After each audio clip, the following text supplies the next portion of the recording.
Hello and welcome to the Game Theory Podcast. I'm your host, Sam Vicini. We are presented by The Athletic. Today on the show, Danny Leroux is in the building, and we're going to talk about the top two teams now in the Western Conference. The top two teams in the Western Conference, as of this moment, are the Denver Nuggets and the Sacramento Kings. Danny, these two teams are fascinating. They're really interesting. They are incredible offensive teams. We're going to talk a little bit about the other side, though. Danny, first, how are you doing, though? I'm doing well, sir. How are you? I'm doing great. We're going to talk about those two teams. And then in the back half of the podcast, we're going to talk about just team building in general across the NBA. That's kind of our goal here. We're going to talk a little bit about what we think the future holds within team building. And it looks like I'm going to have to turn off my VPN for us to get anything resembling decent internet connection. So give me 1 second here. Going to disconnect.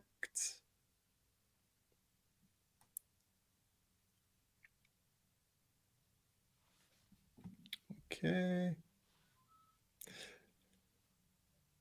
Can you see me still, Danny? I see a still picture, not a moving picture. But you can hear me. That's the important thing. I can hear you fine. The fact that you can hear me is great. Okay. So let's jump in and talk a little bit about the Denver Nuggets. So what are your overall impressions of the Denver Nuggets? Let's maybe just go there to begin.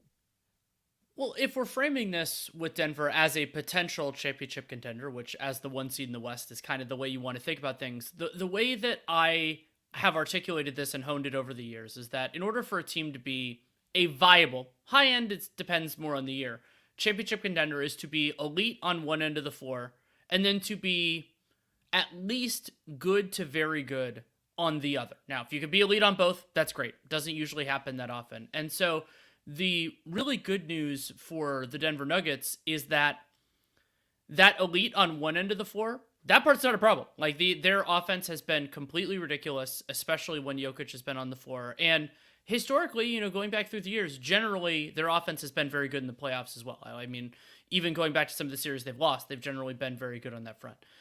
Defensively, you're kind of battling a couple different fronts. One of them is like they're more on that good to very good part rather than the greater elite part, which is a real challenge. And then it's just, do they hold up to that standard against the best of the best? So yeah, this is where I want to kind of jump in because they're obviously the 11th ranked defense in the NBA currently. And that seems on its face like it's good enough to win a title, right? Conceptually, sure.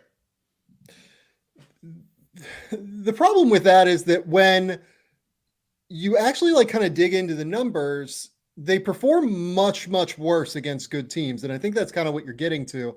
If you look at cleaning the glass against top 10 teams in the league, they have the number 17 ranked defense over the course of 18 games. Against top 10 offenses in the league, they have the number 21 defensive rating in the league. So this is a team that has kind of been hit by really good offenses and by good teams. Why do we think that is? Like, is there something about their construction, about the way that they're defending that is forcing this to be an issue for them? To some extent, yes. I mean, I think that broadly speaking, teams are better at defend, especially teams that have a smaller number of good defenders, which is something that Denver's generally done. Aaron Gordon, Kentavious Caldwell-Pope, and when Brown's on the floor, they're shouldering a lot of this like threat mitigation burden. And they built a scheme around that is pretty viable, but the best teams they threaten you in a couple different ways. One is they have multiple different people that can attack. And that's a challenge for everybody, but I think it's an especially large challenge for Denver to navigate. Then the other part of that is I think of, even with some of the hedging that they've done, Denver is still susceptible, as they have been in their playoff runs, to great pull-up players. And yes, those players can be good against anybody, but Denver specifically, you could harken back to Chris Paul, torching them some of the best Steph Curry moments last year. And again, those players are going to do well against everybody, but the problem for the Nuggets is it just so happens that when we're talking about the best teams, they have more of these great players. They have either in number or in quality, often in both. And so that's going to lead to challenges.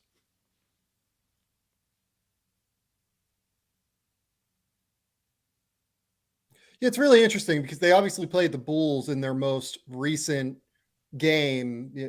Was that? It wasn't last night. It was the night before, if I remember correctly. And it felt like to me that they were playing a little bit more drop coverage than what we've seen previously from them. They weren't mixing their schemes a little bit. And then on top of it, I don't know if like Jokic was just like a little bit tired. Like it's very possible that he was just like not into it that game for whatever reason. It's a long season. I don't think that that is like a enormous detriment to him or to them and everything. But like Nikola Jokic like wrecked them. Or not Nikola Jokic. Nikola Vucevic wrecked them particularly. Like Vucevic had like 25 and 15 or something in that game. And Zach LaVine, it felt like really caught them. He got wherever he wanted. And in large part, it was in ball screen scenarios. And I feel like this team, particularly, it feels like you can catch them in ball screens. And this was the second recent game that I'd watched from them.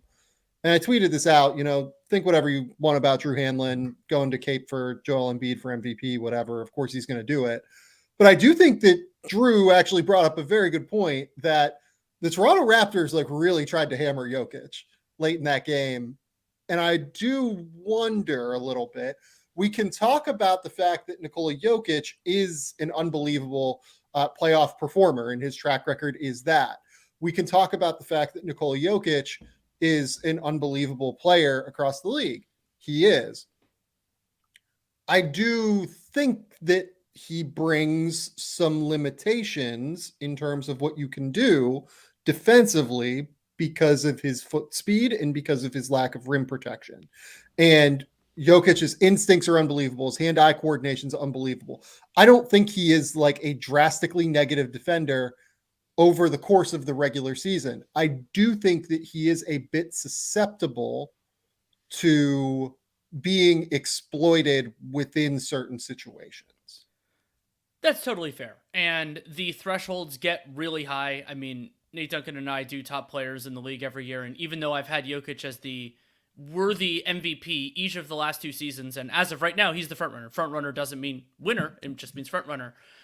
I haven't had him in my top tiers because the idea that as great as he is offensively, it's a combination because it's not only that he has these deficiencies, but when a center has defensive weak points, they're harder to paper over because they're the last line of defense. And maybe you can do some little tricks. You can have them out of the primary action. You can do other things. And the Nuggets have done a better job, I would say, than most at handling that. But you still have to handle it.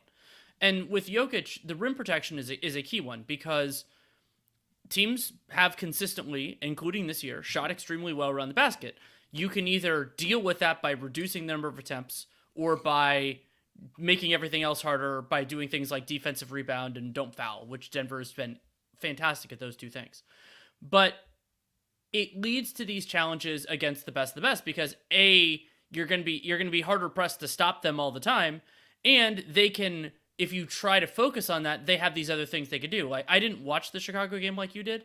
I think I was watching Cleveland, Miami, but there is this idea that like Denver can't take everything away. And part of that is because they're playing Jokic and 2 other really, really good offensive players who are still figuring things out on defense. And I think Porter Jr. has gotten better, but he's not great. Like it's that's one Jokic thing. too. Yeah, I wanted to talk about. Yeah, I'm glad you brought up Michael Porter. Like he's gotten better at not like being totally lost when he's away from the ball. He's gotten better at not like using his length a little bit better. It feels like on the backside, he's no longer just like completely lost and has no idea where to go. I think he's not a plus defender by any stretch, but he's gotten to the point where he's passable, I think. It's actually in some ways a similar bit of praise to Jokic. Like Jokic, I think he was overrated at times defensively in previous years, but he has improved. Like he has gotten materially better. Improved is great. It doesn't mean he's dominant or anything like that. I wouldn't expect him to be, but that improvement has been a part of why Denver has defended well. And one encouraging thing for Denver partisans is that the Nuggets have defended very well, not elite, but very well in Jokic's minutes overall. The reason why they've fallen down overall in the season is that, especially for the first half, their non-Jokic defense was abysmal, like some of the worst in the league. Mm-hmm. And they're not relying on those players as much. And when you think about it from a playoff construct, I never worried as much about that element of Denver's flaws because they had time to figure it out, which largely they did. I wish Zeke Naji were available, but there's nothing they could do there until he gets healthy. But the other part of it is you just play those players less time in the playoffs. The problem is you also upgrade your opponents. And so that then you have to balance those forces of how much does playing your best guys more matter than playing better opponents. And for the Nuggets, I would generally say no. And on the like quality of opposition, this is actually something with Clean the Glass that I think is really cool. You can filter by either you could do top 10, you could do different things. Top 10 in overall net rating or in overall offense. And Denver's around 20th, depending on which filter you want to use in defense against the best of the best. And now 20th is fine. Like it's definitely a little, it's a little ways from the teams like Boston and Milwaukee. But the question in some ways that I think is really interesting with this, and it's the like kind of a core conceit, is that Denver, they're 21st in defense against the top 10, but they're 10th in net rating because they can score on those teams. And so I think back to the Milwaukee Bucks when they won in 21. They did it the opposite way, but the core idea is if you do what you're great at such a high level that the other teams can't deal with it, you can survive failings. You can survive foibles and missteps. And Milwaukee, it was their offense had some games where they just couldn't hit anything. And they won some of those games because they defended super well. And Denver might end up, the theory of the case might be they do it the other way, that they just say, you can't outscore us, but we'll see if that actually works, because generally speaking, those sorts of extremes don't get you all the way to a championship unless that weakness can be better at times, which it was for the Bucks, and it theoretically could be for the Nuggets. Well, and the other part of this too is like this team, like you mentioned, is one that has very limited great defenders. I would say they have two really, really strong defenders in their starting lineup, right? Aaron Gordon and Kentavious Caldwell-Pope. If you take one of those two, this is something I've mentioned previously, if you take one of those two off the court, it does tend to create some real issues for them. Like Nikola Jokic, when both of those guys are off the court, has a 117. The Nuggets have a 117.8 defensive rating. When Nikola Jokic is on with Kentavious Caldwell-Pope, they're at like 113, which is pretty good. If you take both of those two off and it's just Jokic, it's 117.8. Like I said, I'm like trying to like pull through this as we look. It just feels like, particularly if you take one of those two off, it becomes a bigger problem. If you take both of Kentavious Caldwell-Pope and Aaron Gordon off the court, it's 119.6 overall as a defensive rating. And that is very, very difficult to get over for me, because we can talk about like limiting rotation as much as we want in the playoffs. And I think the Nuggets will limit their rotation. But part of the reason that depth is important in the playoffs is not like covering for if a guy gets hurt, right? If Nikola Jokic gets hurt, Denver is fucked to begin with. And even so if so is every other team. Yeah, every other team. That's 100% with a star right. Player. Yeah. If LeBron James gets hurt, the Lakers are fucked. If John Morant does not come back, the Grizzlies are fucked. That's the way this works. But even if Jamal Murray gets hurt, I think the Nuggets are probably screwed, right? Because then you're looking at a pretty similar situation to what we saw last year in the playoffs for them, at least in terms of title contention. Yeah, right? I mean, one way of thinking about this, and is you think about overall resiliency. It's not about, as you said, whether you can handle the first or the second best player being unavailable. Like that's going to sink almost everybody. It's more about, can you withstand an issue to, like, I think of it as the 4 through 6 in particular. And because odds are, you're playing up to 28 games, the amount of time, the amount of variance, everything else, something's going to happen. Like that could be, it could be a twisted ankle. It could be a more severe injury. You never hope that it is. And part of what makes me concerned about the Nuggets is the idea that they don't have suitable replacements. Like they don't have a discount version of player X. And that's hard for anybody, but they really, really don't. And like one thing that I would like to see Michael Malone toy with more than I've seen it's actually, there's a really funny parallel to Russell Westbrook, another triple double MVP guy, who, albeit very different strengths and weaknesses. The idea that on that MVP season for Westbrook, part of his, whether you want to focus on transition or the overall offense, was it allowed OKC to play more defense first players. And so the idea was basically like their offense could be good enough that they could play Steven Adams, they could play Robertson, they could play a number of these other guys.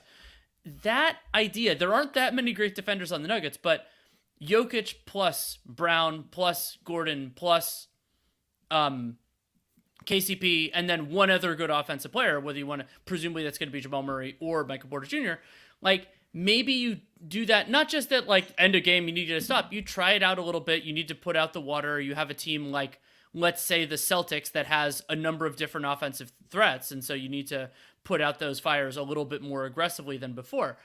I would be very interested in that. And the idea of just kind of tooling around with it, see if it works. And Jokic is so unbelievable that he can make lower usage, lower capability players do pretty well. And so they don't really have a ton of personnel in that front, and I don't know that it would work. But again, the idea is one of the fun things about this year is almost every team is imperfect, so you're just trying to find what might be the best path forward against a single opponent or like a rough stretch. Yeah, so I just kind of did some quick number checking on those lineups. So they've played about 617 minutes per play-by-play stats with Bruce Brown, Kentavious Caldwell-Pope, Aaron Gordon, and Nikola Jokic. They're about plus 12 per 100 possessions, 125 offensive rating, about 113 defensive rating. So really good numbers there. Well, and that 125 offensive rating, that's kind of proof of concept. Like the idea that totally, because that's completely ridiculous. Like 125, even in this offensive environment, is appalling in a good way. Bonkers. And so if you can have the offense be that good, maybe you can load it up a little bit. Yeah, I'm not sure you can load it up more. I don't know that they have the guys to do it, but you can make that. And the idea behind that concept is, if the other team can't stop you, then you can make some stuff work. I think it's an interesting idea, and I will credit that's more of it than I expected from Michael Malone. So I'm happy about that. Maybe it's just like, the brain gets anecdotal at times, and I haven't seen it as much as I recall. But yeah, good to have it out there. And so yeah, I think it's a key concept to kind of think about is, well, can you get there? What sort of variables, what sort of iterations can you do? And Denver has some of that, and then they'll have to weather some non-Jokic storms. Presumably that's going to be foul trouble. That could end up being a big challenge. Like there will be points in any playoff series or in an overall run that you're going to do that. But what freaks me out a little bit with Denver is the idea of kind of the sampling that comes into the late rounds of the playoffs, which is the teams are going to be good, not only because they got there, but because they advanced through this opposition. They're probably going to be playing well, because if they were hurt, they wouldn't make it through. And so maybe you face an opponent that got lucky and they advanced through that or something else. Like you could think about the Bucks facing the Atlanta Hawks in the conference finals, or the Warriors with the Blazers a few years ago, where it's like, yeah, they weren't the second best team, but that happens. But the thing is, when you face, the goal is to win 4 times, you're going to face some really good teams. You're going to face some really good teams playing well. And they're going to have something, like whether that's the Phoenix Suns with their, like maybe at that point Durant and Booker are both playing and they figured some of this stuff out, or it's the Bucks with Giannis, or it's the Celtics with all of their different threats. And so that, it's hard, it's scary. And part of what I'm excited about this year is there isn't anybody who I feel there is who can handle all that. There isn't Miami with the 3 guys. There isn't the Warriors with KD.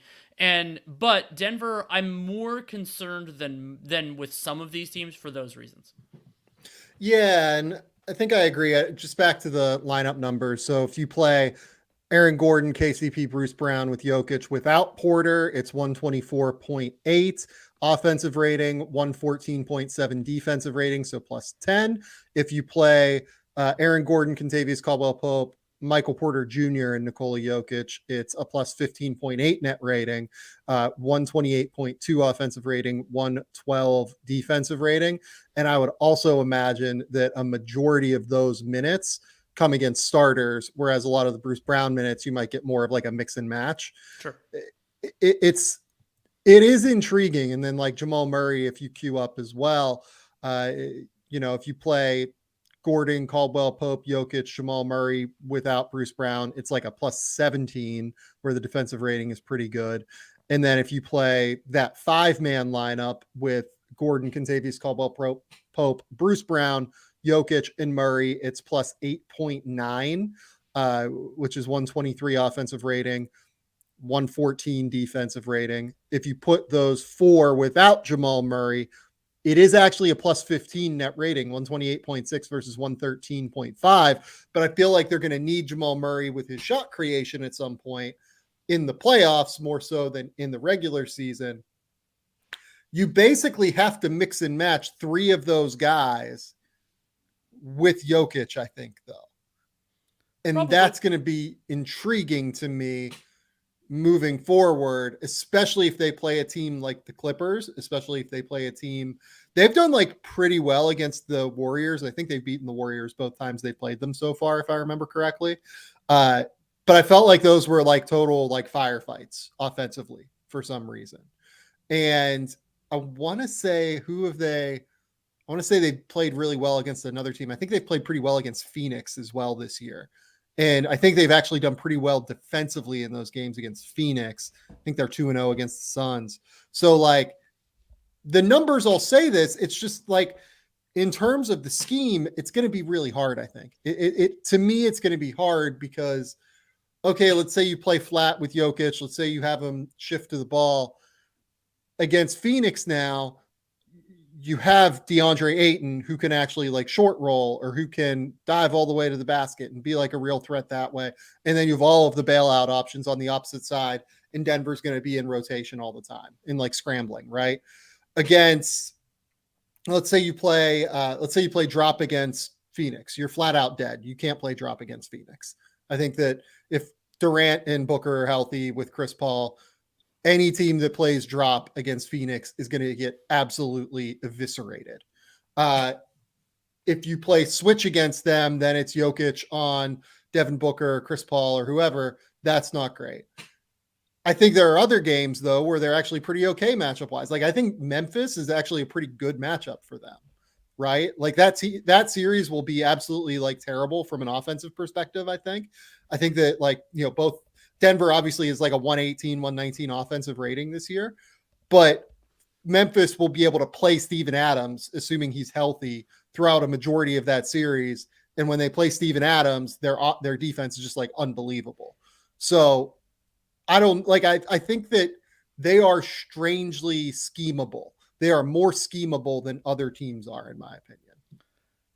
That's very fair. I don't know though how many of those teams are going to the opponents are going to put everything together like that. I think at times there's this idea of like conceptually, sure, they can absolutely get there, but are they going to nail it every single time? Like we'll have to see. And I mean, a great example of that is the Clippers. Like the perfect iteration of the Clippers would probably give Denver a lot of trouble, but we haven't seen it from them, and B, the last time these two teams played in a playoff series, Denver defended them well, and generally speaking, Denver's done a good job against the Clippers. So like you have to square all that kind of stuff up, and it also will be a challenge. Like we brought up the lack of suitable replacements before. Let's say one of those players gets into foul trouble. Is it Christian Brown? Is it somebody else? Like can you weather those storms? And how quickly does Michael Malone go to those lineups? Because as I brought up the Clippers before, the Clippers are a great example of this. Having conceptual workable lineups is something very different from actually deploying them. And generally speaking, coaches get to what they trust the most at some point. How early they get there, whether they make the right decisions, will be pivotal, especially in a West this wide open. Yeah, and look, the other piece of this too is just who is coming off the bench for the Nuggets. Reggie Jackson, Jeff Green, and Thomas Bryant are the 3 guys that played like real substantial minutes beyond Bruce Brown off the bench for the Nuggets. None of those guys are great defenders. Like this team is going to go like 6 deep in the playoffs a lot of the time. It feels like Reggie Jackson will play, 8 to 10 minutes probably because Jamal Murray will play 38 to 40. Jeff Green probably plays 8 to 10, I would say. And then Thomas Bryant, Jokic goes 40 minutes in those games. So Bryant will play 8 to 10. they're really just gonna have to go 6 deep trying to mix and match mismatches. And look, Phoenix isn't all that deep. I just think that Phoenix's best beats Denver's best at the end of the day. And I think that like other teams are going to be able to mix and match. The thing that the Clippers don't do that I think is important against this Nuggets team on defense or on offense versus the Nuggets defense particularly is they don't move the ball well. Right. I think that you have to be able to move the ball well, pass it, make plays to be able to beat this Denver team. And that's like Golden State at their best moments did really well against the Nuggets last year. Yeah. And there's also the element that against certain opponents, I would be very interested in whether Michael Malone is willing to take Jokic out of the primary action. You know, basically maybe you have those 3 guys on the floor, and let's say it's the Suns. Now, there isn't a great place to put Jokic anywhere else, but the Suns are probably going to play at least one limited offensive player. And so is Monty Williams willing to use, let's call it TJ Warren as the screener? Maybe, but we haven't really seen that much of it there. And like the Grizzlies, you can do that if you want to. You could put him somewhere else and just basically and say, you know, stay tethered to this guy. We'll try to figure out the action 2-on-2. I haven't seen as much of that from Denver as I would like. It's the obvious counter. And the funny thing is, there's a team that does this when they have a better defensive center, and that's the Boston Celtics. They typically keep Robert Williams out of the primary action because that allows him to muck everything else up. And you're sacrificing some things. Every defensive scheme does, but you're largely taking away the basket, and you're in some ways you're not giving up on the concept of defending the pick and roll 2-on-2. You're giving up on the idea of giving up a layup because of it. And maybe you'll give up some corner threes. You could do a lot of different things. And Denver doesn't have the same personnel. Like there are a lot of reasons that they can't do those things, but it's a wrinkle that I'll call it right now. We'll see it at some point during the playoffs in an important moment. Well, and this is why I think Phoenix particularly, I think that Monty Williams is going to go to that a lot in the playoffs. And the reason for that is we've started to see Phoenix already run some actions where they just have Durant and Booker on the weak side, and they're like impossible to guard. Mm-hmm. They are straight up impossible to guard when that's the case, because you basically have to make an impossible choice, especially if you're in drop, but even in other circumstances where it's either, okay, we have to tag DeAndre Ayton, or we have to like leave Devin Booker or Kevin Durant wide open in the corner. I would imagine we're going to see some like, you know, double drags early on in sets. We're going to see some transition play. We're also going to see some just like double high ball screens where it is Josh Okogie, it's Torrey Craig, and then it's DeAndre Ayton. DeAndre's, rim running. You have Okogie or Craig just pop out wide or, pop out to the corner. And it's just going to be really hard. It's going to be really, really hard for them to guard that, I think. But, the Clippers are also ISO based, and it's going to be a little bit easier for them, I think. So here's my question. Do you have Denver as the favorite to come out of the Western Conference right now? Oof. I mean, so given the uncertainty that we have with not only Memphis, but the Suns, I think you kind of do. Like, it's one of those, like, they're definitely not majority chance. It's not over 50%, but plurality, yeah, probably. I mean, I've become more skeptical about Memphis in general, but especially with this absence and it being so undetermined right now, like that. And also, like, when we're talking about Memphis, Steven Adams, the reporting that came out earlier this week that he's going to be maybe working his way back in at the start of the playoffs. That's a big problem, especially coming on the heels of Brandon Clark. So their front court depth is a major, major problem. And we're not getting into the nitty gritty of playoff matchups yet. I think Memphis has some real challenges there. And then Phoenix, a full strength Phoenix team is going to be a challenge for everybody. And I actually think, not that they can defend the Nuggets well, Ayton has generally done okay. Nobody does well, but he does okay.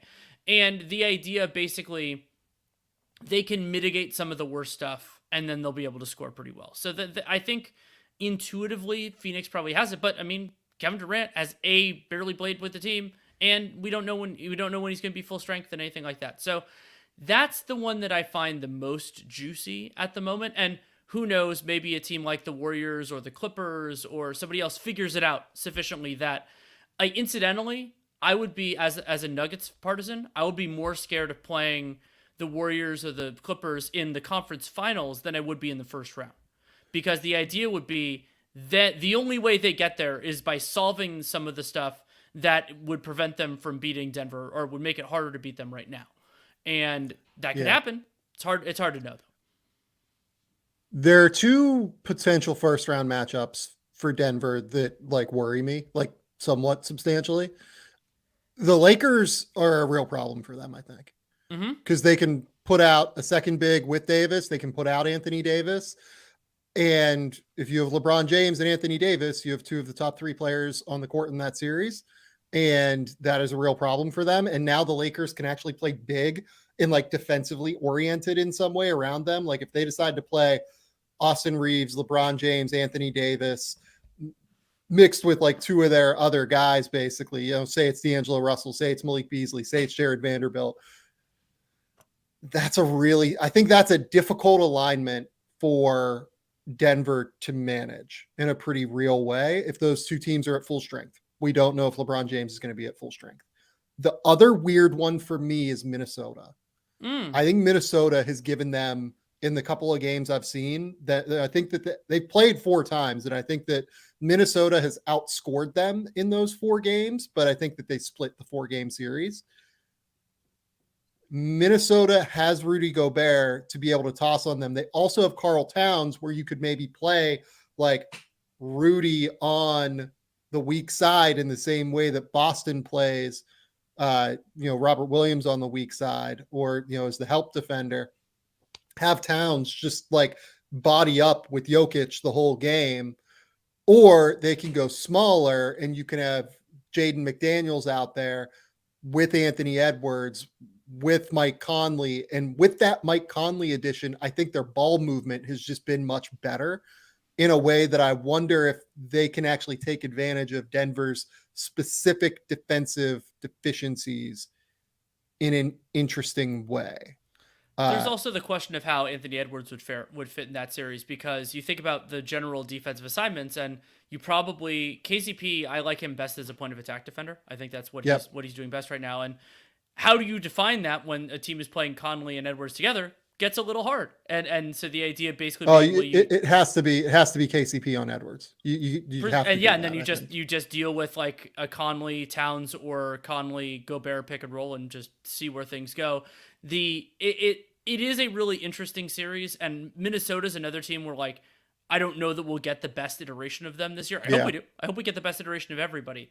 I'm not sure. It's an interesting idea, and to me that seems more like a series that would be. I like to define it as a potentially long and threatening series that doesn't actually that Denver probably doesn't lose, and those are actually really damaging a lot of times to a team's championship hopes, because you add those extra games and the risk of injury or fatigue or something else. I mean, like, for example, I don't think that's the reason Boston lost to the Warriors. It definitely played a part that they had those long 7-game series and then just kind of had to work their way, and the injuries that stemmed from that. And so there are those ripples, and like you could see a series like that making Denver a less likely champion by virtue of that. Yeah, and look, we just spent 30 minutes kind of questioning Denver in some way. Denver, I think, has like the best offensive rating right now in NBA history. And Nikola Jokic is there. Yeah, it's the idea. Like, I've framed it a lot as undeniability, and the idea is like even if you know what's coming, like in terms of personnel or scheme like that, you still can't stop it. And generally speaking, that's what the Denver Nuggets have been. And there is reason to believe that, absent the better competition that they will face, that because Jamal Murray and Michael Porter Jr. are further away from their injuries, that they can be better versions than their whole season. And like there have been times that Denver is just a house on fire offensively, and that creates a lot of other benefits, including not having to defend in transition as much. So the theory for Denver, I think it is sound, and it is possible, and it's tantalizing because we haven't really seen a team like that do as well as Denver might do in a long time. Yeah, it's really interesting.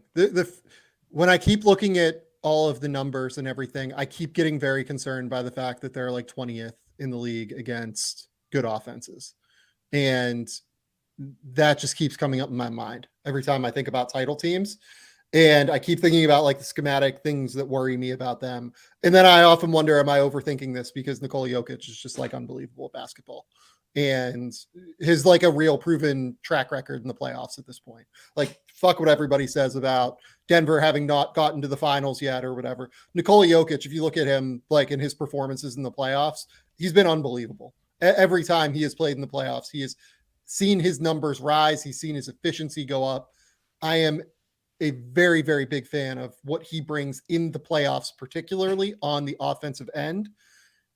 I do just have some schematic concerns about the way this team is built, and I will be intrigued to watch it play out over the course of multiple 7-game series, hopefully. Okay, let's take a quick commercial break. We're going to dive into Beam Team next.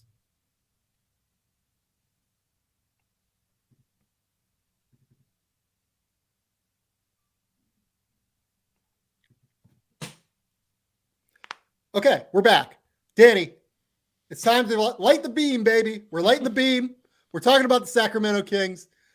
Is this your favorite team in the league? It is in the top 2 for me, and they played the other team last night in the New York Knicks. I freaking love both the Knicks and the Kings.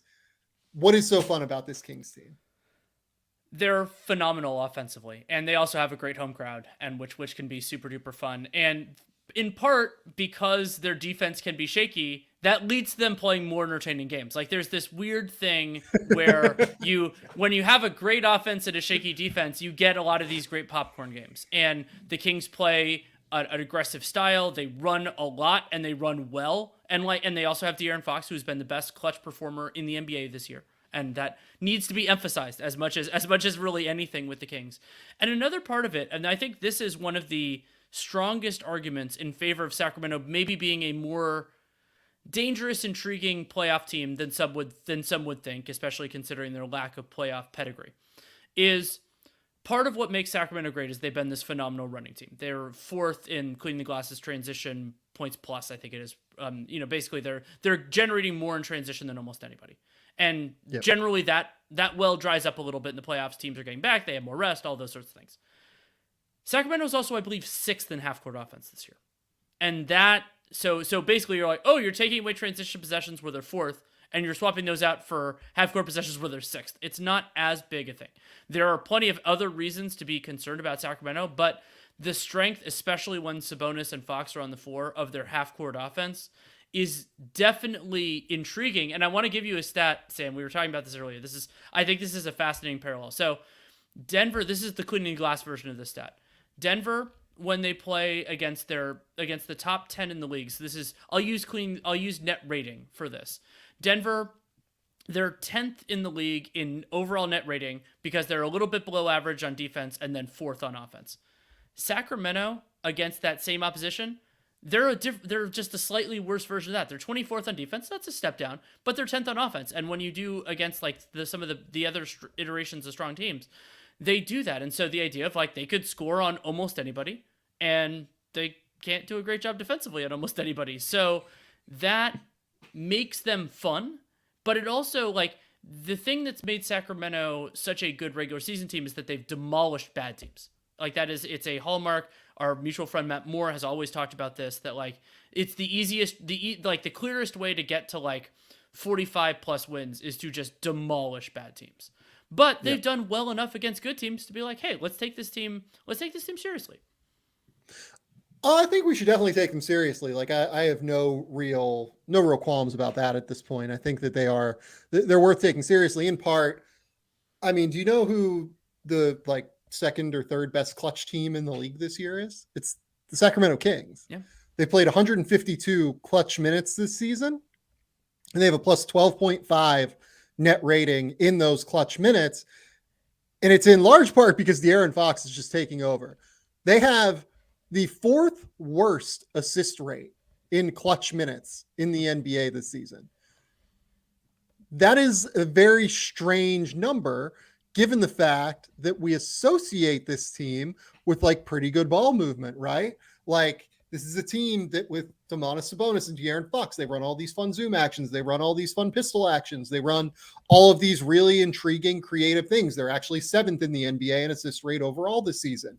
But at the end of games, it's De'Aaron Fox, and he's going to get a bucket. And he's been unbelievable this season at going to get a bucket. One of my favorite stats on that, Sam, is that I think the other player that you could argue, just kind of mostly on the numbers, has been another high-level clutch performer this year, has been Joel Embiid. And Joel Embiid, in clutch situations, defined by the NBA as inside 5 minutes, inside 5 points. 66% true shooting on 39 usage. That is phenomenal. De'Aaron Fox is at 63 true shooting on 45 usage, which is appalling. Like, it's just totally incredible. But here's one fascinating part of this. Sixers have tons of offensive talent. They're scoring 116 points per possessions in clutch time. The Kings are at 128.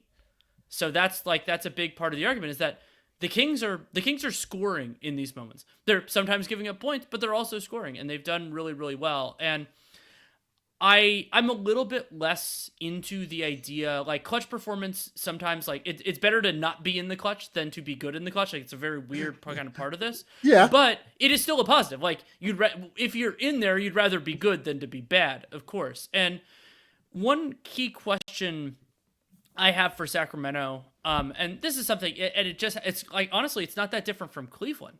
And Cleveland, they've been better overall this year, is how will their best players fare against superior opposition, coaching adjustments, and greater rest? And we've never seen Sabonis really in that crucible. I mean, they played he's been in the playoffs, but it's never been to like what Sacramento really wants here. Fox, of course, doesn't have those reps as well. And like I brought up the Cavs, Mitchell does, but Garland, Mobley, and Allen don't. So you always hope that the answer is an immediate yes. That's like, oh, well, we can cook them with gas. They could do all this stuff, even if they don't win the whole thing this year. But it generally does take some time. It does take some adjustment, and especially sometimes with players who aren't as physically dominant, like Sabonis. Like, it's that like Kraft can sometimes, it needs time to learn what the new rules are, whether that we're talking about officiating or just the overall talent level. But Sacramento, like, a lot of the foundations of what they do, I actually think will work pretty well. Running hard, it diminishes, but is still good. And like, they're, as you brought up, like the pistols and a lot of the offensive actions, teams will get better at scouting them, but all you can do is like make it a little less dangerous. You can't stop it entirely. I don't think, unless you have unbelievable personnel, you're just going to stop the Kings. Yeah. The thing that worries me with them a little bit is the fact that, like, you mentioned the top 10 metrics, right? Like, the metrics for them against the top 10 teams in the league in terms of point differential per cleaning the glass. Like you said, they're kind of like a knockoff version of Denver. The problem is that, like, they're like -4.5 per 100 possessions against the top 10 teams in the league, right? Yes. Like, they're like 20th in the league against the top 10 teams in the league. You're right. Like, they are beating the brakes off of bad teams and struggling against good teams. And that's what worries me. But at the same token, like, it's hard to stop De'Aaron Fox from getting in the paint in close games. It's hard to stop him from being able to pull up from the mid-range in those settings, right? Like, he and Domantas Sabonis have such synergy in those dribble handoffs, and he is just such a lightning quick athlete in terms of his ability to gain separation that, like, part of me kind of thinks that those close game situations, like, that is like somewhat replicable, right? Like, I guess maybe against Denver, for instance, like, you would try and put Kentavious Caldwell-Pope on him, and your goal would be, okay, make his life as difficult as possible when he's trying to get to these situations. But against Minnesota, they'd probably throw Jaden McDaniels on him and just say, Jaden, use your length, swallow him up as much as you can, make this impossible. I don't know, though. Like, De'Aaron's figured it out. Like, De'Aaron's just been good enough at this point where I kind of think that you have to trust him. You do have to trust him, and especially because that's one of the best options you have. But another concern kind of on this thread for me with Sacramento is that there's a difference between the way Sacramento succeeds offensively in Denver, and that's because of the individual brilliance of Jokic. And so Sacramento, to me, when I've watched them, they need that volume of capable shooters out there on the floor. That's the only way. Yep. That's the way their system syncs. And it's great. That makes it work. they don't have players who can both do those things and be stout defensively. Like, they're gonna need Kevin Huerter. They're gonna need a lot of these guys to do the best they can. And so not only is there the background with Mike Brown having defensive chops and doing everything else, and generally speaking, Nate and I talked about this a little bit with the oh god, what team was that? I think it was the Cavs. That defense first coaches, there's a parallel with the NFL, generally think of defensive problems, like solutions to problems first. And so, and generally get more frustrated with defensive foibles. So Sacramento's offense, if it becomes untenable to play 3-4 shooters around Sabonis, then defensively, then the offensive game could suffer. And so there are those cascades, those ripples that can be a real question mark. One thing that I'm going to keep an eye on with Sac is, like, I think there's a possibility that they're strong in the beginning of series because they play differently, they function differently, and then once teams get a greater sense of it and they understand this is how we have to adjust our personnel, styles makes fights, all that fun stuff, then the series kind of goes in the other direction, especially depending on what seed the Kings end up with if they have a rest advantage, which if they end up being the 2, they will. Like, that team will have gone through one play-in game because the 7 wins the 7-8 game and then they're just fine.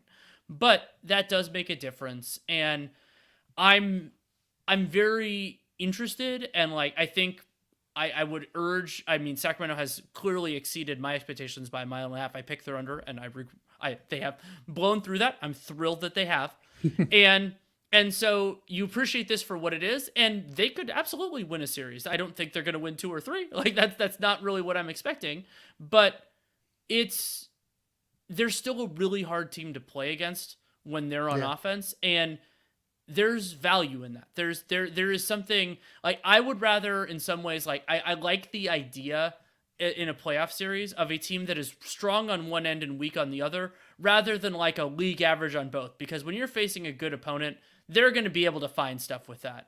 And so, I'm not going to think of a comparison team here for what that would be, but that gives you, I think it gives you more of a fighting chance. Maybe you can cobble it together defensively. Maybe the other team misses some shots or something else like that, rather than, like, I mean, maybe it was like, one of the teams that kind of fit that at times for me was those Orlando Magic teams with Vooch, where it was like, they weren't good enough on offense to make you sweat, and they were capable on defense, but they weren't taking the best teams out of it. Like, I think those are less interesting, less compelling playoff teams than what Sacramento is going to bring. Yeah.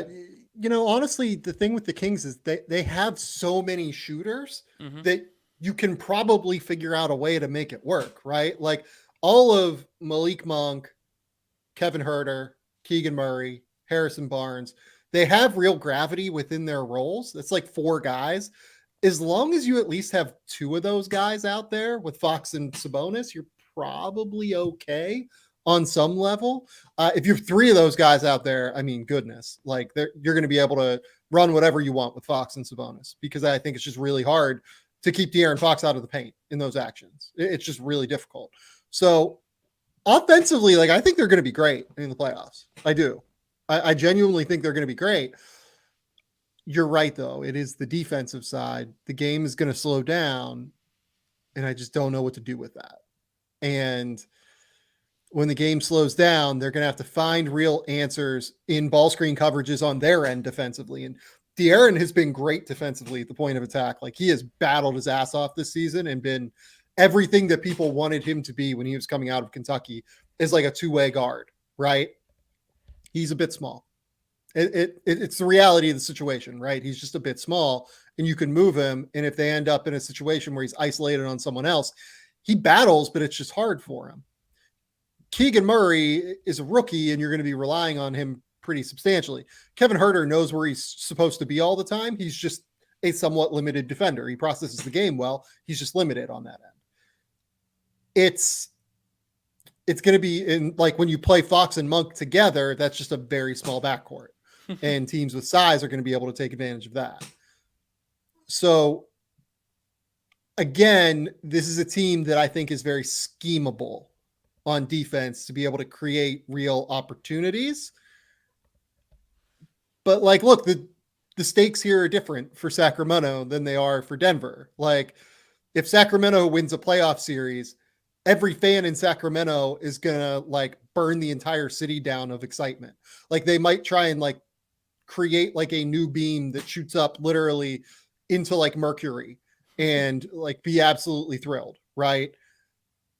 If Denver loses in the first round, like this is chaos, right? This is super concern. If Denver only wins one playoff series, we're super concerned about the makeup of this team because we're cash strapped, we're capped into this group. We have to make things up on the margins. We have to try and, win with Christian Brown, who I think has been okay in the minutes he's played, but like clearly Mike Malone just like does not trust young players in a pretty real way. So, and then they're limited in terms of draft capital moving forward as well. So the stakes here are very different, which is why I think we talk about these two teams in very different ways. Like if the Kings win a playoff series, everyone's ecstatic. If Denver loses in the conference semifinals, this is a disaster almost. Context matters a ton.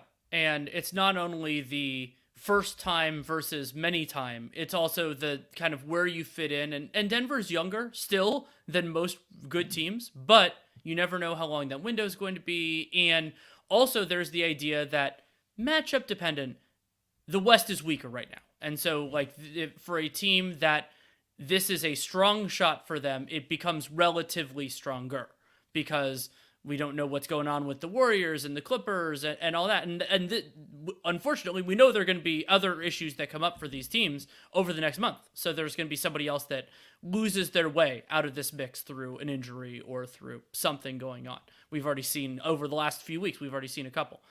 And so, yeah, it's going to be a huge disappointment for Denver. I would say if they don't make the conference finals, and then at that point, situation will be there. I mean, if they lose to a really good team playing super well, maybe they're okay with it. If they lose in the finals, I think everybody understands. But before that point, we're going to have to see it. And I don't think that necessarily changes the way Calvin Booth and ownership builds this team moving forward. I think that they're kind of too locked in to necessarily dramatically change course.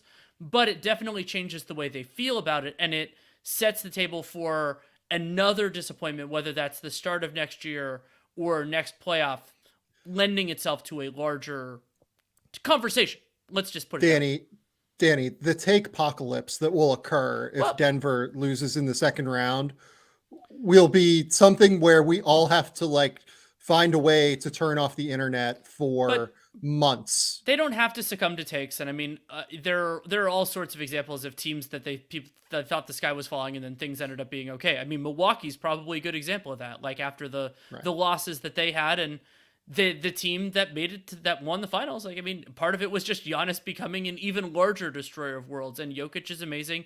Jokic continuing to improve after winning MVPs is also a phenomenal story that I think has become underappreciated in all of the nonsense that's getting discussed here. And it's, that part, I don't necessarily want to engage with it. And like, yeah, there will be takes. And part of the glory of this Western Conference playoffs is that there are going to be takes no matter what. Like this is going to be there really are. Because even though there are flaws, there are expectations. Like you think about especially with some of the weaker seeds that are going to have pedigrees and the reckonings that could come there. I mean, you brought up what the Clippers need, what the Nuggets need to do. What about the Clippers?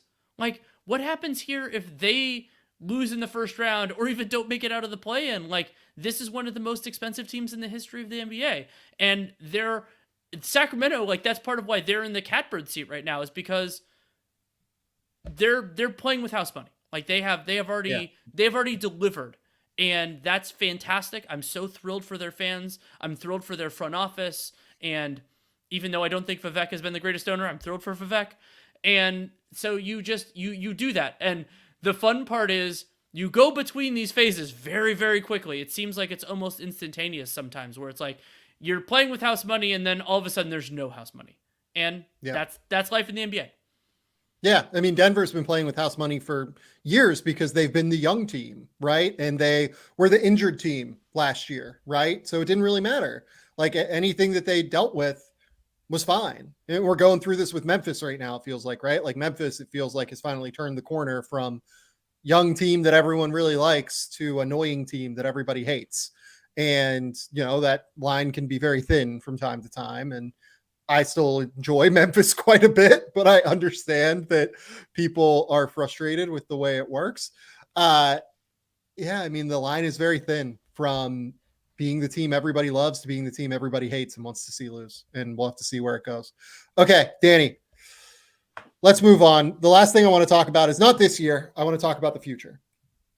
And this is not like an eloquent transition in any way, shape, or form. It's not going to be a cool segue or anything. It's just that every time we talk, I feel like we're often talking about the draft in some way, or we're talking about team building in some way. And today we didn't really do that for the first 50 minutes of the show.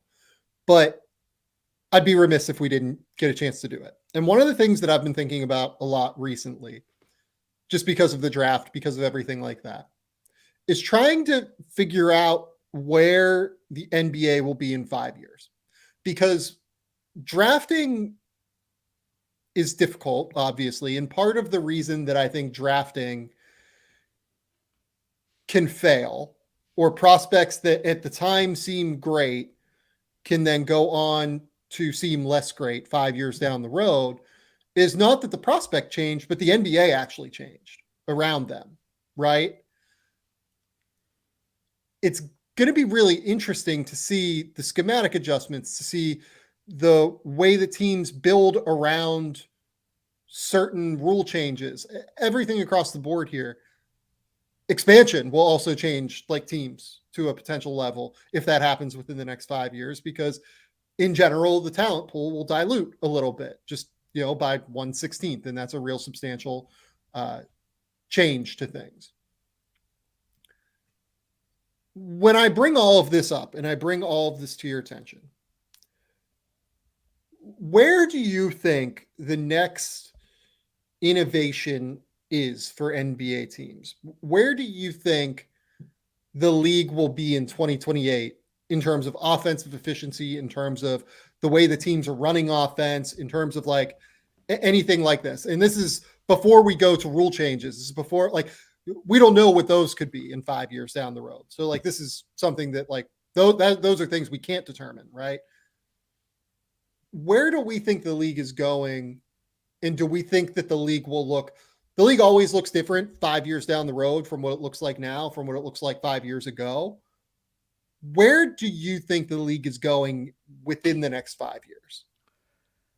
One of my favorite things about the current NBA is that it is the most hospitable climate we've seen recently for star players with different attributes to find success. And we just spent a lot of time talking about the Denver Nuggets and the Sacramento Kings, two teams that rely heavily on offensively gifted, unnaturally offensively gifted centers that do not have the typical defensive strengths for their position. And both these teams are doing phenomenally. They have the current top two seeds in the West. Denver has more of a chance than Sacramento to win the championship, but so you have that. And I think that trend is going to continue. I think the idea that, and especially as youth development has pushed a little bit, from what I understand, you would know this better than I do, in the direction of, if the player can do these things, if the player can run like, I believe it's Amen Thompson has more ball skills than his brother Osar, like more of those sorts of elements. Victor Wembanyama has more ball skills than basically anybody we've seen his size, and that's great. And so that element will be in place. But I think the bigger, so you'll see that. And so whoever the next physical player who has ball skills and can impact the game in that way, whether they are 6'2" or 7'2", like there's a higher chance that they will be properly utilized than there ever was before.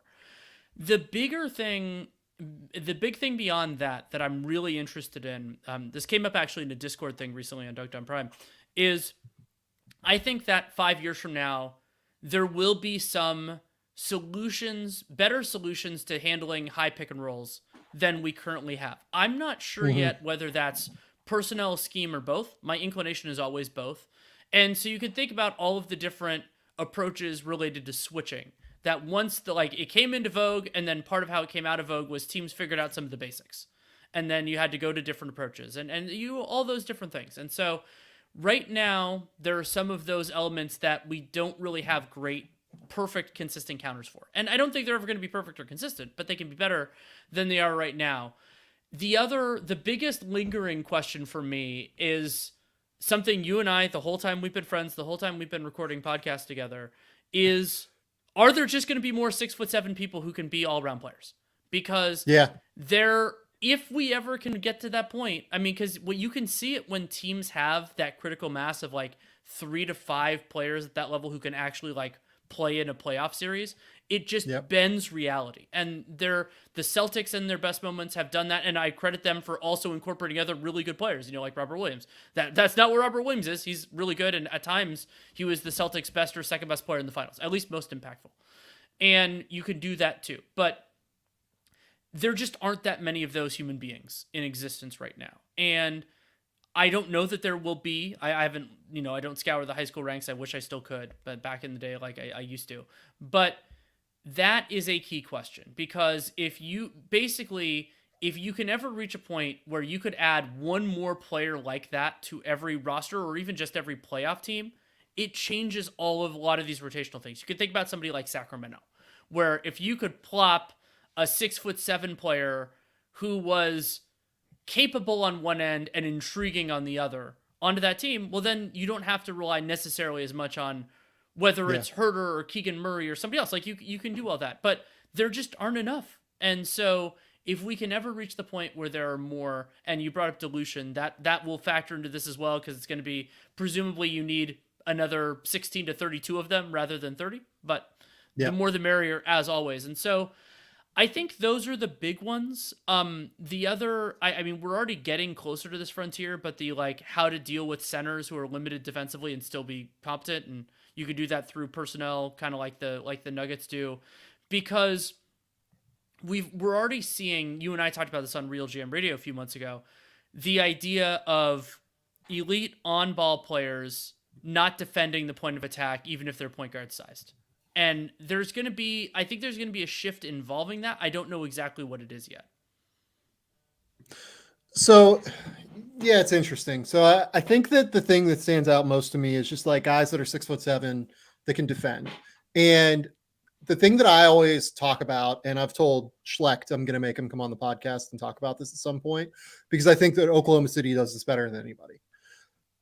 Finding guys that are big for their positional size, or like whatever their position is. They have real plus positional size. They have ball skills.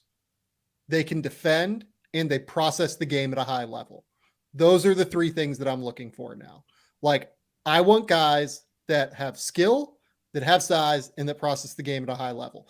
Almost even more than like, I want guys that are like at the level athletically, but even someone like Jalen Williams, who has been phenomenal this season for Oklahoma City, he is more long than he is athletic. He has great balance and great coordination, and there are a number of things that make Jalen Williams really, really valuable. Can we just change his name to Jalen Wilson so they don't have 2 Jalen Williams on the same team? Like, well, the problem is we have a Jalen Wilson coming in next year, so that wouldn't help us. And if he gets drafted, if Sam Presti, if you draft him, I'm coming to wherever you live.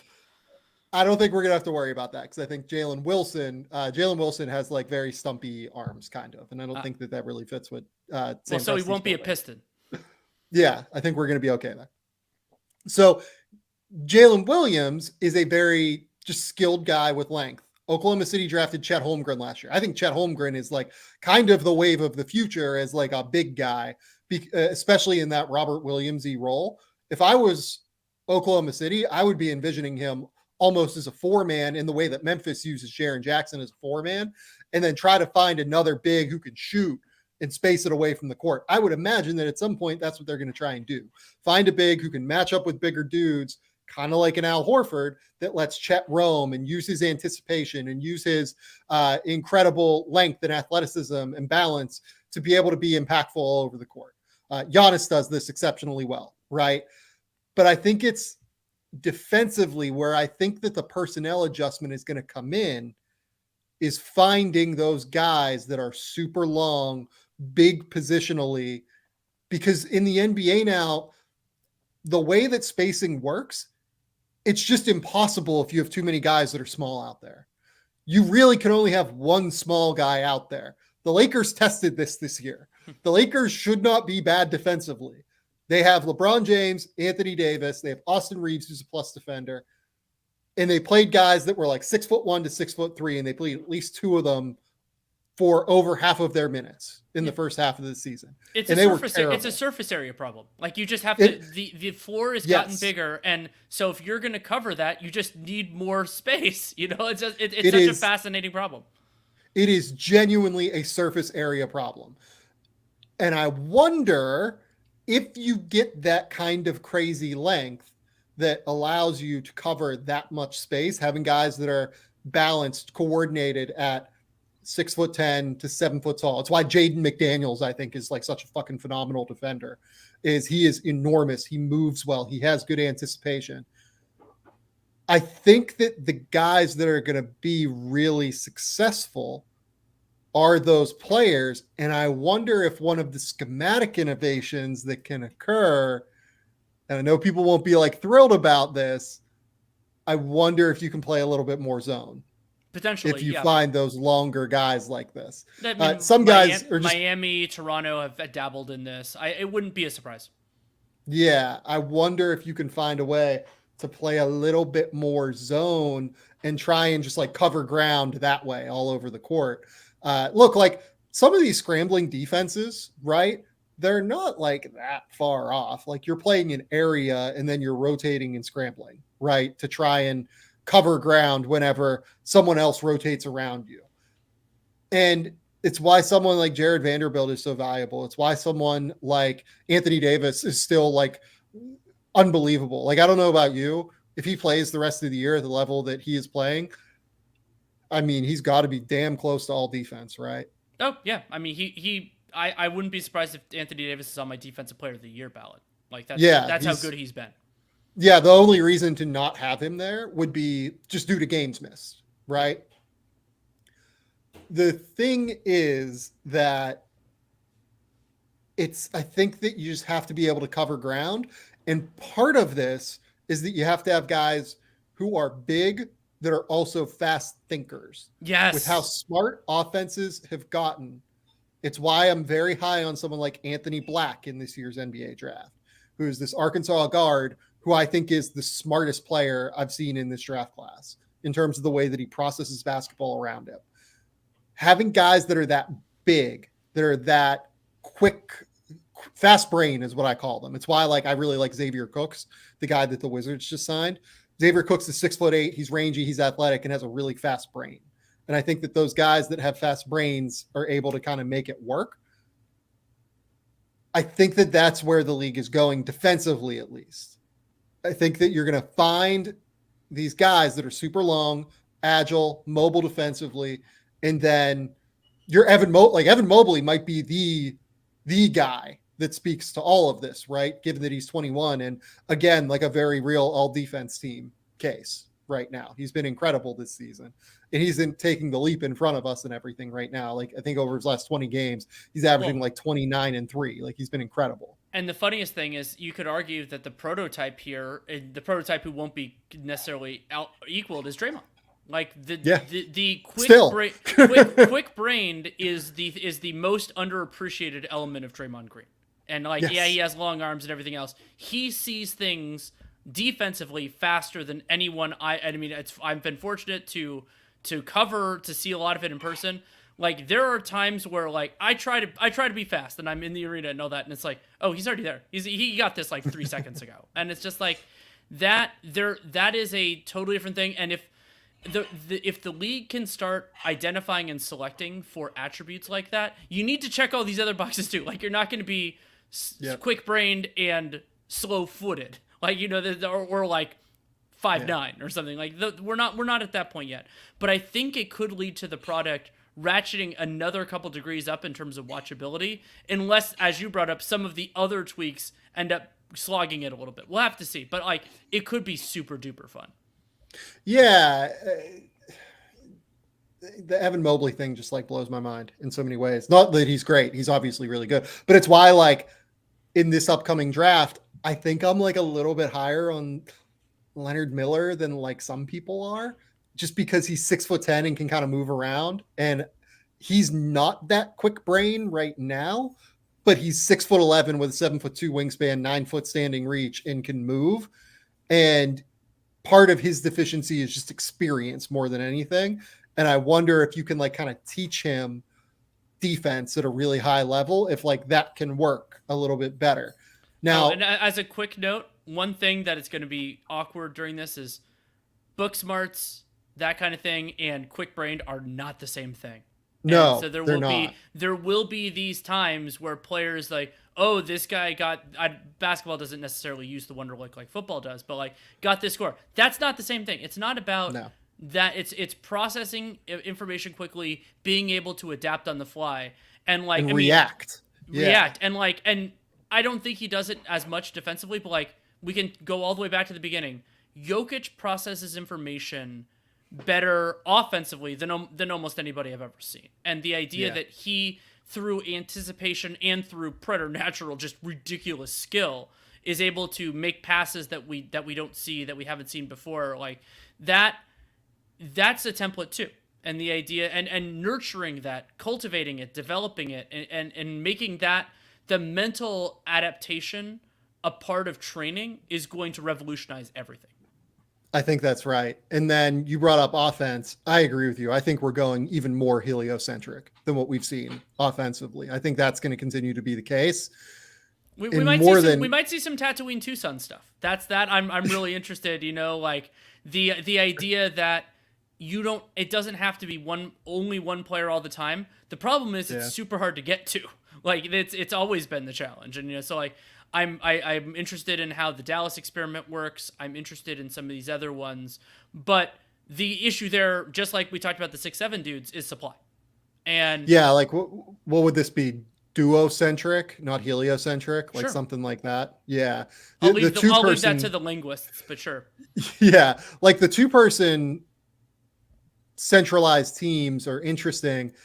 I mean, the other interesting part of this is like, I think a lot of people are going to be looking at Phoenix this year to see what that looks like, if only because I wonder if people are undervaluing off-ball scorers in like a pretty real way. Devin Booker, once they fully integrate Kevin Durant, is going to be a monster in a way we haven't fully seen in a long time. Like I'm super duper excited. Like, and Durant's a wonderful off-ball too. Like the times when it's going to work with Phoenix, and we've seen a little bit of this before the ankle tweak, it's scary. And it's like the more we get players like this in the league, the more possibility is that they get that. That's part of the reason why I've been banging the drum for a Wembanyama Zion combination. Like also because those guys playing together is just kind of like the Monstars. But amazing. we can like the more we add whatever their strengths are, we add those sorts of players, and also the longer guys age. So we can get so if you can get Durant if Durant at 35 is good enough to be in this conversation instead of aging out at 33, then we start to be able to open up new permutations, new combinations than were ever possible. What do you think of the fact that we're starting to see more guys that aren't great shooters coming into roles and having success? Guys like Jared Vanderbilt, Evan Mobley, I think we could probably point, Robert Williams is another guy that like plays the 4, but plays like the defensive 4 almost, and isn't really a high level shooter. I feel like Denny Avdia is a guy that like I've enjoyed watching this year for Washington. Not to say he's a star by any stretch of the imagination, but plays an interesting role for them as almost like a point forward that's like really sharp defensively and moves around.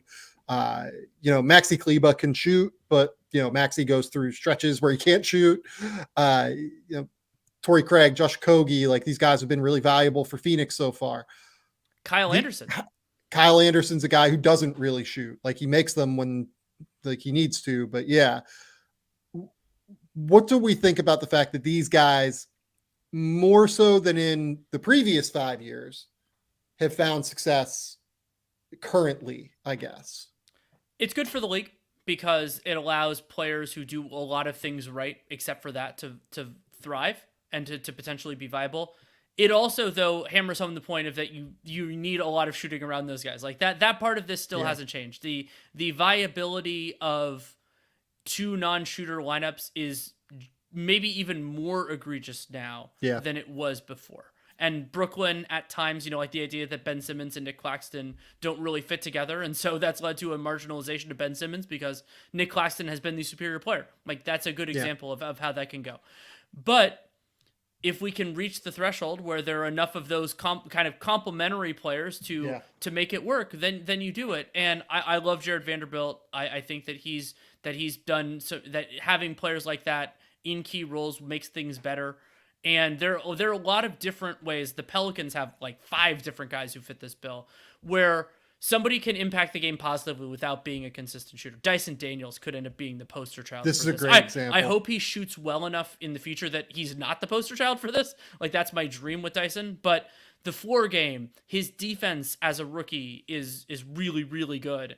And like, so you have all these different elements. And so well, the Pelicans in general are a great example of this because they have Najee Marshall, they have Herb Jones, like Trey Murphy's like a sniper from 3, but like Trey Murphy is 6'10" and mobile and defends at a reasonable level. Like it's just like they have a lot of those guys. They do, and it's also this season has been an example of why you need the guys ahead of them in the pecking order to make it all work because otherwise the system falls apart. But that's the way it is for everybody. Like it's not different for the Pelicans. It's just the same. We're just seeing it more clearly because they haven't been healthy at the same time. But yeah, I think that it's good for that, and it's another it's an interesting analog to what we were talking about before about talented players at any size being able to have the ball is encouraging everybody to shoot because then you can have Vanderbilts, you can have whatever size the Kyle Andersons, whatever size those players are, and make it work. Because if all the shooters were 6'5" and below, it would create a lot of different other challenges. And the other one like that I want to encourage people with, and I've used various different examples of this over the years, like we have gotten much more attuned to how offensive players can be great offensive players can be great and poor at different elements of the game. Like it could be like, oh, you're a really good shooter, but you don't maybe have the most versatile jump shot. You can't come off screens, can't do anything like that. The same general concepts apply defensively. It's just harder to identify, it's harder to quantify, it's harder to discuss. But they're like Robert Covington, I used him for a long time, like very good team defender, not great one-on-one defender. And putting players in circumstances to succeed. I brought up KCP before. I like KCP better as an on-ball point of attack defender than I do like isolation switch. Like I just think it's what he does better. And you incorporate that when you're building a team and you incorporate the weaknesses. It's one of my big question marks with the 76ers, who we have not really discussed on this podcast, is their 2 best players are best in 2 completely different defensive schemes. And yeah, that's true. That is something, maybe Philly, maybe they're the Denver where they just bludgeon teams. They're so good offensively they can't counter it. Or maybe they find the patchwork quilt. They can do enough with their other guys to make it work. But that synergy on both offense and defense of your best players' strengths and weaknesses, it can't be where you start because you have to accumulate talent. Like it doesn't matter if your players fit if they're not good enough. But at a certain point, you do need to kind of work through that. And it's really interesting that this year there happened to be a number of teams that don't quite have that scheme fit. And you don't want to build an evaluation on that whole concept on a 7-game series, but inevitably it's not so much people like us, because we're going to talk whatever happens. It's the people who actually make decisions running teams. And I think that what you're saying is why Boston, I think, has been the team throughout the season that I've just been most impressed with. I know that Milwaukee Milwaukee's the second one, right? Like Milwaukee is a team that I think has done a really, really good job of having that schematic fit, right? I mean, it's going to be interesting. It's going to be really, really interesting.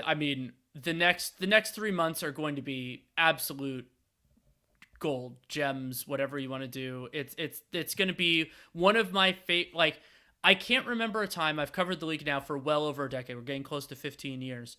I can't remember a time where, unless other than injuries, there is anything that happens is going to be super fun, super interesting, and have some real impact on the league. Yeah. Danny, this has all been fun. Tell the people where they can find your work. Tell the people what's going on. You can listen, Dunked on Prime. Nate and I are still doing that. Of course, I also do Real GM Radio once a week. I will probably be talking to Mr. Sanvicini at some point soon. We'll have to see. That's true. And also written work at The Athletic. I'm actually working on something which we'll probably end up doing a whole podcast on at some point about 2025. and how that's the next big thing. And also, Nate and I are going to do our last NBA strategy stream of the season. We're going to do that on Tuesday. Thunder Lakers should be super fun. And so that's Nate and I calling the game, and you watch it on League Pass, basically on your computer or your phone. And it's us calling it, but you see the action. It was always our dream to do that, and have the NBA's blessing on it has been just a joy the last couple of years. That's amazing, Danny. I absolutely love it. I have top 100 rankings out. I have rookie rankings coming soon, next week probably. I will have multiple podcasts. Spinella and I will be going live immediately after the selection show to get you prepped for everything you need to know for the NCAA tournament, which starts next week. It's the best time of year, in my opinion. I absolutely love the NCAA tournament. I will be up at 3 a.m. to watch basketball games and try to stay awake. Yeah, that's all I got. Subscribe to the Game Theory Podcast over on YouTube. Subscribe to the Game Theory Podcast over on Spotify, Apple Podcasts, whatever podcasting platform you use. Please make sure to subscribe. I think that's all I've got, guys. Until next time, we will talk soon. Bye.